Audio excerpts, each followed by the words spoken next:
In this video, we continue building the clip captioning SaaS by wiring our n8n automation to a front end built in Replit. By the end of the episode, the front end will send user settings to n8n, trigger the workflow, and start the clip captioning pipeline. This covers the full connection between UI and automation, setting the foundation for a production-ready SaaS product. So here we're going to jump into Replit, but before we do that, I actually like to sit in a notepad file and I like to talk about what application I want to build.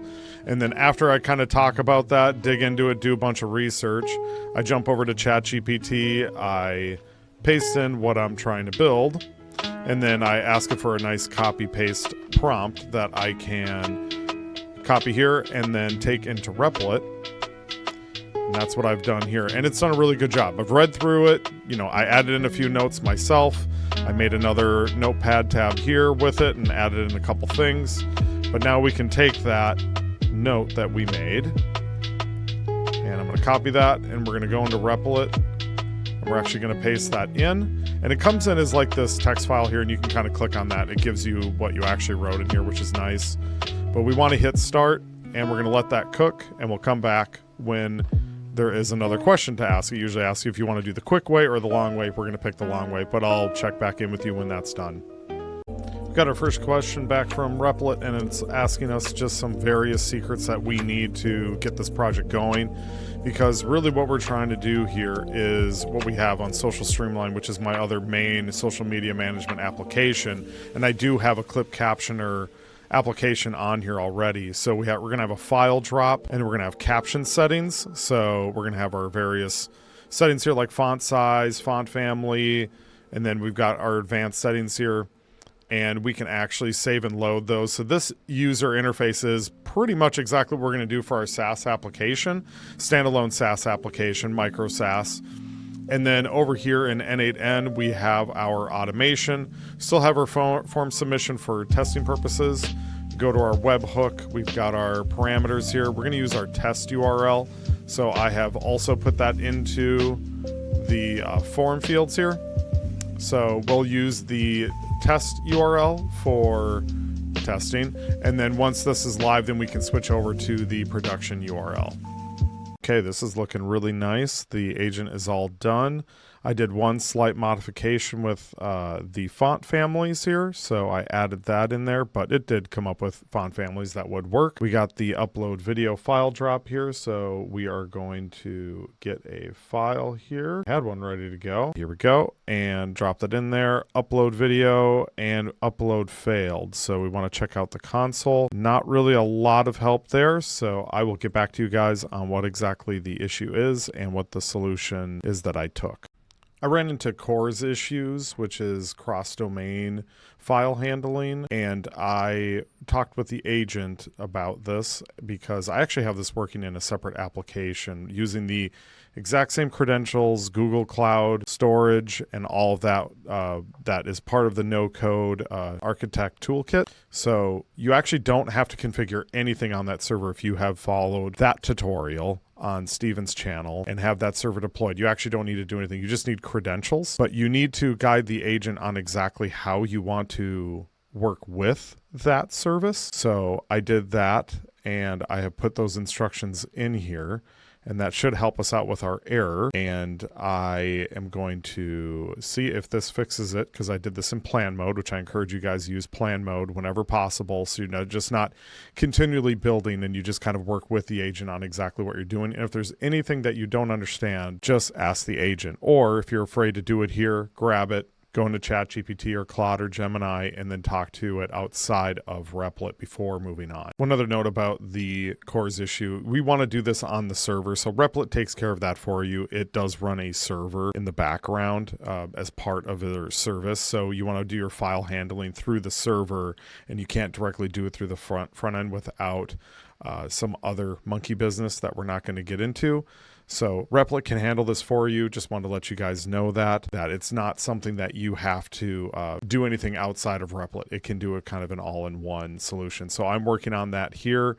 The agent is working away on it, and I'll get back to you guys when I have this up and running. Okay, it's done making changes. Let's drop in a test video, upload video. That's nice. That's looking good. And it should complete here in a second. Okay, here's the video. We got some sample caption text here in the middle. That's great. We can also change the placement of it. So that's really nice to kind of just see a little preview of that with your video here. And it'll play. So we got a little download button. We got an expand button. Won't be able to see that text though, because that's just the video player and that's just kind of overlaid over the top. So this is really nice so far. And we can probably hit the start captioning button. I'm going to look over a couple things before I do that. But we've got our source clips here. We're able to kind of see those. Let me move this window. Okay, there we go. We got a download button. What happens? Okay, it opens up a separate window. You can see that the URL is being displayed here. So we can, in fact, see that this is being stored on the Google storage with our source clips. So that's great. It did get uploaded to it. And then we have nothing here on the caption panel. So we'll work on that next. Actually, before we jump into the n8n automation with captioning, I'm going to have it fire up the database and actually have it store the source clips, meaning just the reference to them. It doesn't actually store the video that's being done on our Google Cloud storage. So I'm going to have that done next here. So we're going to do that first before jumping into the automation. I talked with the AI agent about getting the n8n webhook URL added, and it has the reference to it. So we can add the functionality to when we hit this button, start captioning, that it will actually call that n8n webhook. Hey y'all, just to note it, I had a problem with the caching with the server, that it was holding on to an old webhook URL. I had to change the webhook URL earlier, so I have a new one, and it held on to the old one, and it gave me these errors that you see here in the console. So just a reminder to have it restart the workflow and workspace in Replit if you're just like, hey, I've got the right thing in the secrets, what's going on? That you just need to kind of tell the AI, hey, refresh the workflow and start over again. And I made a mistake on my webhook. I need to change the post method or the HTTP method to post. So be sure to do that. I left it as the default as get, so that's why it wasn't working, but back to it, and I'll be back with you guys with the result. Great, so the webhook did work, and we're now getting data, so that's awesome. Here it is, straight from the client. And so what we need to do now is we need to open up caption video requests. We need to scroll down. We need to open up the actual JSON. This is all coming from the form before, so I disconnected the form element just to not more confuse me. And I'm going to fill in these details with what we have down here. So the body and then the caption settings. Got the details all added in here off of the webhook, and we'll give this a run. Getting an error because for some strange reason it's given me a GS path and not a fully qualified URL, so changing that. Made that change on the client with the URL. It's now this big, long, gross URL string. Just also wanted to note that I went back through and rerouted all of these. Those properties really weren't working, and I was just changing the name based off of the URL form, or the n8n form. And now I made it more official off of the webhooks, and everything's coming through, and the properties are updating, so just wanted to note that change. So the request is running right now. We got our caption video request going to our server. It's executing the node, and it should come back with a result, and there it is. That's awesome. Let's chuck that into a browser tab and see if we got ourselves a caption clip. Nice, there it is. So that font size is really small, so that's why it's that small. So if we go back to our captioner and we actually look at the size that we're passing in, which I believe was 32, if we look for, there it is.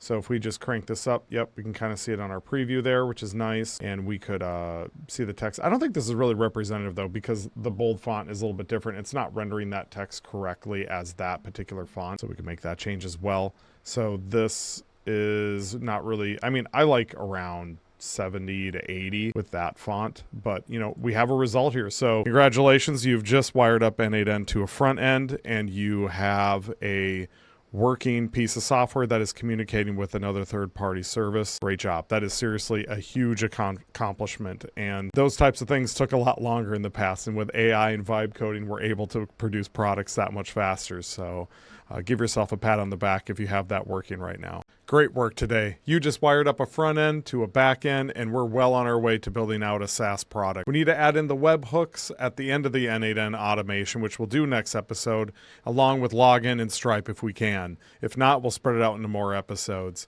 Great work today, and be sure to join my free school community at codelesscollective.com to get all the code, and be sure to like and subscribe, and let's keep on building some cool software.